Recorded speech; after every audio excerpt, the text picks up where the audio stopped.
Hello বন্ধুরা, এখন বাজে সন্ধে 8টা। আমরা চলে এসেছি আমাদের বাবার বাড়ির এখানে একটা মন্দিরে, রাধাকৃষ্ণের মন্দির। আমি, আমার ছেলে, মাসিমা মানে মা সবাই মিলে এসেছি। আমার ভাইপোও এসেছে। এই দেখো রাধা কৃষ্ণের মন্দিরটা খুব সুন্দর, তোমরা দেখো। তারপর তো আমার ভাইপো, আমার বৌদির ভাইপো আর আমার ছেলে তিনজনে মিলে বাড়ির মতো বিছানার মতো পেজে ঘোরাঘুরি খাচ্ছে। এই যে এইটা আমার, তারপর আমার দিদার কোলে আমার ছেলেকে দিলাম। এই তো দেখো। তারপরে মনসা মায়ের ওখানে খাওয়ানো হচ্ছিল, ভোগ খাওয়ানো, সেখানে গেলাম। ভাড়া দিয়ে কেউ যাবেন।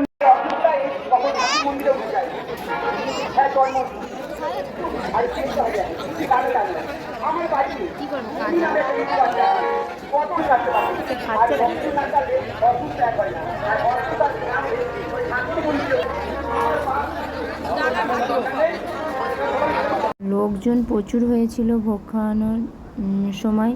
আমরা শেষে খেতে বসেছিলাম। তোমাদের কেমন লাগলো অবশ্যই জানিও।